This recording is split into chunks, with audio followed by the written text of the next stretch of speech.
Bueno, Dios les bendiga. Como ya sabemos, mi nombre es Débora Vázquez y estamos con Jordi. En esta hora vamos a hacer como una pequeña intervención. Y bueno, Jordi, quisiera en esta hora compartir contigo un versículo de la palabra del Señor que está en Romanos, el capítulo 5, el verso 7 y el verso 8.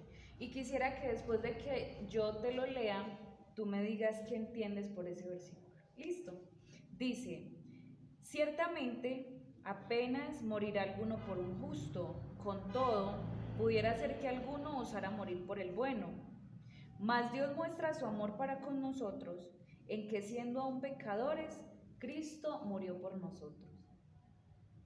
¿Qué puedes deducir o qué puedes decir tú o cómo lo puedes relacionar con tu vida y con la vida del ser humano en general? No, no entendí.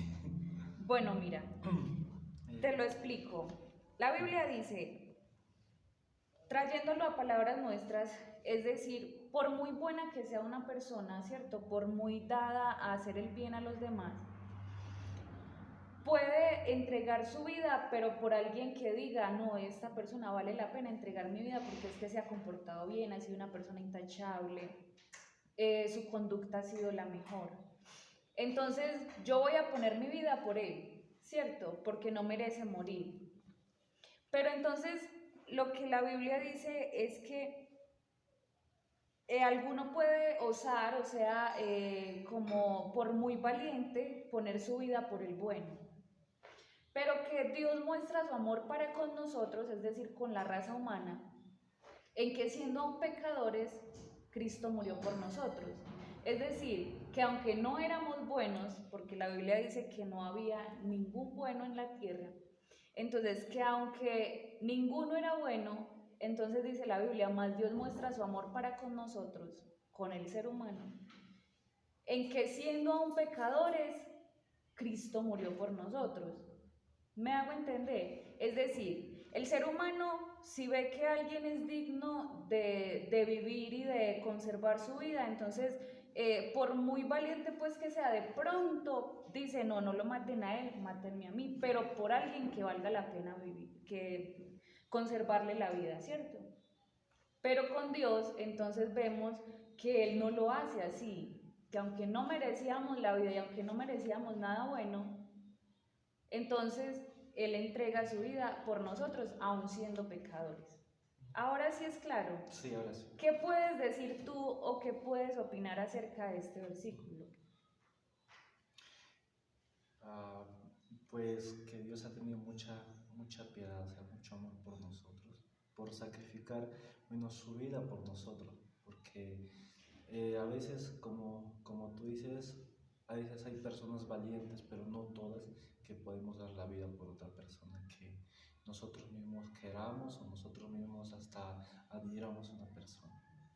Bueno, muy bien. Ahora, Jordi, la Biblia hace mención que más Dios muestra su amor para con nosotros en que siendo aún pecadores, y la Biblia generaliza a toda la raza humana.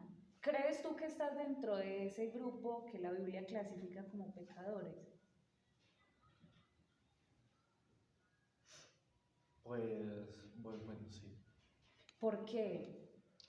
por las cosas que he pasado antes de conocer a Dios, antes de conocer la palabra de Dios. ¿Cómo cuáles? Por ejemplo, no Ah, tienes que contarnos toda tu vida y decir lo más minucioso, no, pero más o menos como relacionado a lo que el conocimiento que tienes de la palabra del Señor. pues bueno, andar en las fiestas, bebía licor, bueno, hablaba palabras, o sea, palabras que a veces Soeces. sueces, pues a veces tal vez no me comportaba muy bien como debe ser. Bueno, hay un pasaje bíblico, Jordi, en Gálatas, que lo vemos, Gálatas, el capítulo 5 a partir del verso 19 que dice, y manifiestas son las obras de la carne, que son adulterio, fornicación, inmundicia, lascivia, idolatría, hechicerías, enemistades, pleitos, celos, iras, contiendas, disensiones, herejías, envidias, homicidios, borracheras, orgías y cosas semejantes a estas, acerca de las cuales os amonesto, como ya os lo he dicho antes, que los que practican tales cosas no heredarán el reino de Dios. Entonces, Jordi, mira, tú eres consciente de que de pronto la vida que vivimos separados de Dios no nos conduce al camino de Dios, ¿cierto? A la salvación. Entonces, cuando ya el ser humano reconoce su condición, cuando ya el ser humano reconoce la necesidad que hay en él de Dios, de que el Señor efectúe en el ser humano lo que Él ha dado en la cruz del Calvario, entonces es ahí cuando Dios viene a tratar con el interior del ser humano, de esa persona. En este caso, entonces, por ejemplo, tú. Reconoces que la vida que llevas no es la más indicada o la más adecuada para agradar a Dios, pero que cuando hay un reconocimiento, cuando hay una disposición, entonces es ahí donde Dios empieza a tratar con la vida de esa persona, a moldear esa persona y hacerle ver que lo que está viviendo, que lo que está llevando a cabo no es agradable delante de Dios. Cuando ya entonces esta persona entiende eso, se arrepiente, que la palabra arrepentirse quiere decir que siente dolor por lo que está haciendo. Entonces ya viene el segundo paso, que después del arrepentimiento viene la conversión. Cuando ya hay una conversión, entonces quiere decir que yo me alejo de eso que me está apartando de Dios. Es decir, el pecado nos aleja de Dios, porque la Biblia dice que Dios es santo, ¿cierto? Y que ningún pecado hay en él. Entonces, para nosotros poder acercarnos a Dios, tenemos que alejarnos del pecado, para poder habitar en la santidad de Dios. Entonces, cuando el ser humano empieza a vivir una vida conforme a la voluntad de Dios, entonces ya se empieza a ver lo siguiente, lo que nos sigue diciendo ahí mismo en Gálatas, que entonces es el verso 22, que dice, más el fruto del Espíritu. Es decir, después de que ya hay una relación con Dios, después de que ya hay una comunión con Dios, entonces ya la obra de Dios se empieza a ver en esa persona. Ya no vive borracho, ya no vive en fiestas, ya no vive, o sea, hay fiestas, pero que uno sabe que hay un límite, ¿cierto? Que hay ambientes que no son propicios para un hijo de Dios. Entonces, que ya esa persona no está en pleito, ya no está peleando con todos los vecinos, que ya no dice mentiras, que ya se acomoda a lo que Dios le dice. Entonces, cuando esa persona empieza a vivir conforme a lo que Dios ha mandado, entonces empieza a ver el fruto del Espíritu, es decir, el fruto de la obra que Dios está haciendo en esa persona. Entonces, ¿cuáles son? Dice, más el fruto del Espíritu es amor. Después de que la persona empieza a vivir con Dios, la Biblia dice en Primera de Juan que Dios es amor. Entonces, si Dios es amor, Él nos enseña a amar a nosotros. La Biblia dice, nosotros le amamos a Él porque Él nos amó primero. Es decir, que Él nos enseñó a amar, porque Él es amor. Entonces, el fruto del Espíritu es amor, es gozo. Mientras en el mundo no tienes como un sosiego, no tienes como paz, estás completamente vacío. En el Señor hay gozo, es decir, que hay una razón de vivir. Usted constantemente, por más, así tenga problemas, porque problemas, la Biblia dice, en el mundo tendréis aflicciones, pero confiad, yo he vencido al mundo.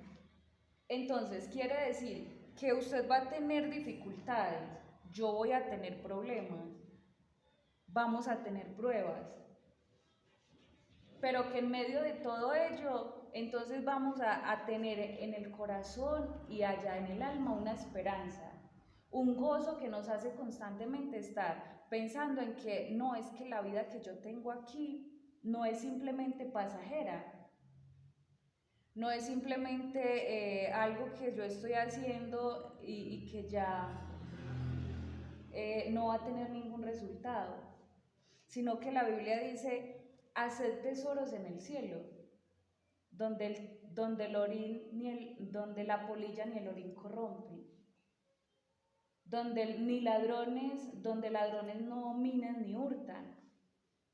Es decir, que cuando yo empiezo a vivir para agradar a Dios, cuando yo empiezo a someterme y a sujetarme a la voluntad de Dios, entonces eso empieza a dar ese resultado, que ya no es simplemente una recompensa aquí en la tierra, sino que es con resultados eternos. Y que eso es lo que nos debe de llenar a nosotros y nos debe de motivar cada día a buscar y a llenarnos de Dios, ¿cierto? Que en medio de tu juventud tú puedas decir, por ejemplo, vamos a leerlo en Eclesiastés, eh, Proverbios Eclesiastés, es un pasaje que dice, acuérdate de tu Creador, Eclesiastés 12:1, en los días de tu juventud, antes que vengan los días malos y lleguen los años, de los cuales digas, no tengo en ellos contentamiento. Es decir, ahora que puedes, ahora que tienes las fuerzas, ahora que tienes la salud, que tienes toda una vida por delante, qué bueno aprovechar y buscar a Dios ahora. Que lo que el mundo no ha podido darte, ¿cierto? Lo que ya nos has venido contando, lo que el mundo y los amigos y las fiestas no ha podido llenar en ti, yo como joven, como cristiana, yo puedo dar fe, Jordi, de que la vida con Dios realmente tiene sentido, de que la vida con Dios realmente vale la pena vivirla. Y que todo eso que en el mundo es simplemente momentáneo, en Dios es eterno. Te escucho. Pues lo que me dices es muy cierto, pues yo tengo mucha fe. Bueno, me falta ver muchas cosas, estoy empezando a tener un proceso, pero pues lo que dices tú, lo que se siente acá, cuando tú empiezas a leer la Biblia, empiezas a ver la palabra de Jesús, la palabra de Dios, pues se siente tranquilidad, es algo es algo que tú sientes, pero no puedes explicar. Y pues se siente más bonito porque además que afuera hay miles de problemas, miles de cosas que a veces sí nos pasan, pero cuando tú tienes esa fe, tú estás convencido que Dios existe, tú estás convencido, pues es más fácil hacer todas las cosas. Y que aunque de pronto Jordi se vuelva difícil, porque en ocasiones uno le va a tocar enfrentarse a momentos que quizá no son muy agradables, pero que en la Biblia tenemos la solución para todo ello, como esa pastilla que alienta y que le calma a uno como el dolor y que le inyecta esperanza, que le inyecta esa fe. Vamos a leer allí en Efesios, es un pasaje que me gusta mucho y habla acerca de la armadura de Dios. Y dice, por tanto, tomad toda la armadura de Dios, para que podáis resistir en el día malo y habiendo acabado todo, estad firme. Estad pues firmes, ceñidos vuestros lomos con la verdad, vestidos con la coraza de justicia. Al que quiero llegar es a al versículo 16, dice, sobre todo, tomad el escudo de la fe, con la que podáis apagar todos los dardos de fuego del maligno. Es decir, que en todo momento tú vas a estar como en un completo donde te van a llegar pensamientos, comentarios, queriendo derribarte, por decirlo, llevándolo pues como a un lenguaje militar, por decirlo así. Entonces siempre van a querer es como atacarte para tumbarte, para matarte, para derribar tu fe o tu confianza en Dios. Pero entonces, ¿qué dice la Biblia? Está el 16, sobre todo, tomad el escudo de la fe. Es decir, que la fe a usted le sirve para protegerse, para usted decir, no, es que en lo que yo he creído, yo estoy más que segura que el Dios en el que yo he confiado no me va a desamparar. El Dios en el que yo he confiado, así tenga que morir en esta tierra, tengo una esperanza en la gloria. Entonces, cuando te llenas de esa fe, cuando alimentas la fe, y la Biblia dice que la fe viene por el oír la palabra de Dios. Es decir, que mientras más lees la Biblia, mientras más escuchas la palabra de Dios, mientras más compartes con otras personas que han tenido experiencias con Dios, entonces todo eso va fortaleciendo tu fe, te va moviendo a creer cada día más en lo que Dios ha hecho y en lo que Él puede hacer. Entonces, mientras más fortaleces esa fe en Dios, entonces dice, tomad el escudo de la fe con que podáis apagar todos los dardos de fuego del maligno. Entonces, te pongo un ejemplo. La Biblia dice en Santiago 1:12, bienaventurado el varón que soporta la tentación, porque cuando haya resistido la prueba, recibirá la corona de vida que Dios ha prometido a los que le aman. Es una esperanza muy bonita, ¿cierto? Entonces resulta que un día tú estás así en tu casa y viene un amigo tuyo y te dice, vámonos a beber, vámonos a las fiestas que siempre has estado acostumbrado a ir, vámonos. Como tú ya sabes cómo es ese ambiente, te puede entrar una tentación y decir, no, tan bueno, de verdad. No estoy diciendo que vaya a suceder eso, simplemente como por poner el ejemplo. Pero entonces tú ahí mismo recuerdas el versículo y dice, bienaventurado el varón que soporta la tentación, porque cuando haya resistido la prueba, es decir, que si yo le digo no y yo me mantengo firme en lo que yo he creído, en mi decisión, en lo que yo he decidido seguir, entonces yo en algún momento voy a ver a mi Dios cara a cara y aparte de eso voy a tener una recompensa. No, ¿sabe que no? Su oferta no me convence, váyase solo porque no, conmigo no cuente. Entonces, mientras más te alimentes de lo que dice la Biblia, mientras más te nutras de esta palabra, entonces siempre vas a sentir en ti la seguridad y la fe para poder resistir al maligno de todo lo que él pueda venir a ofrecerte.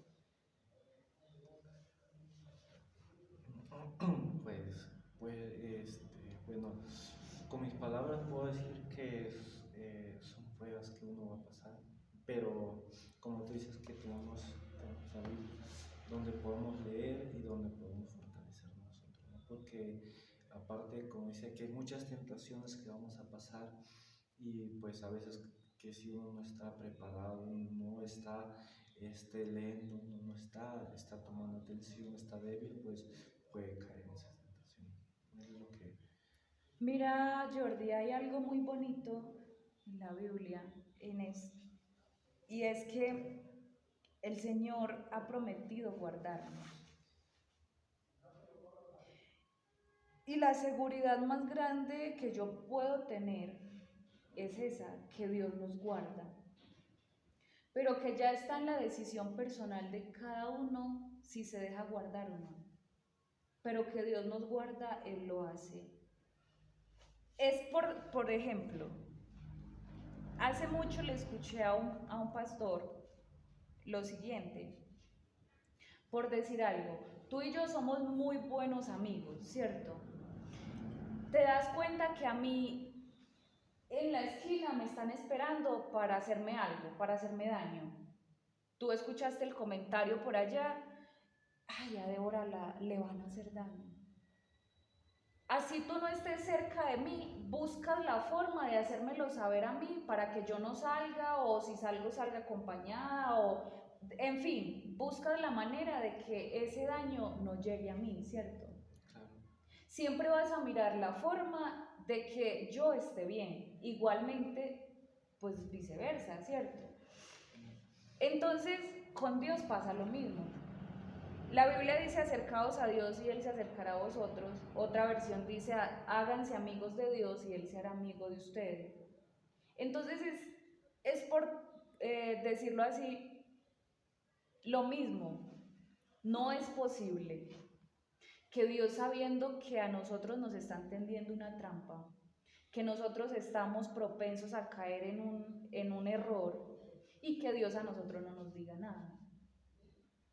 Él siempre va a dar una voz de alerta para hacernos saber que estamos en peligro.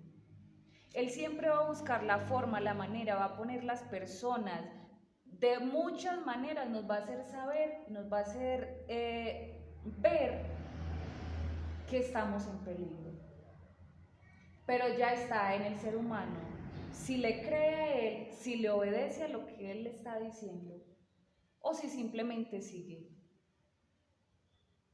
Entonces, Jordi, contar con Dios, y yo lo digo desde mi experiencia, siempre va a ser el privilegio más grande que el ser humano pueda tener.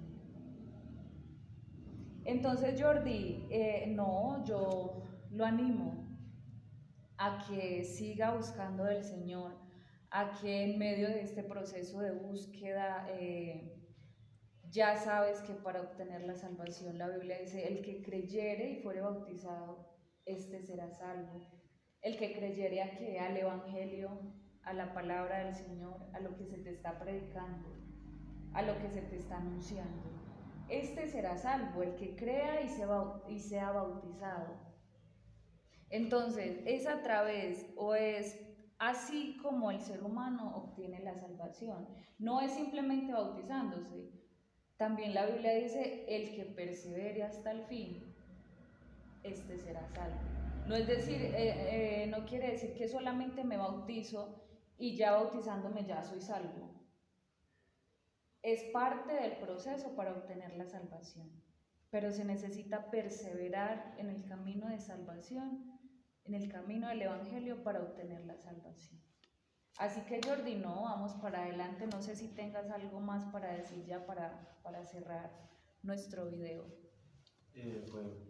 Bueno, agradecido porque son muy pocas personas que están dispuestas a compartir algo que te hace bien para la vida, alguien que pues da más alegría y pues da más esperanza para seguir adelante. Y pues yo entiendo que este es un comienzo, es un proceso y vamos para adelante. Yo estoy dispuesto a todo. Amén.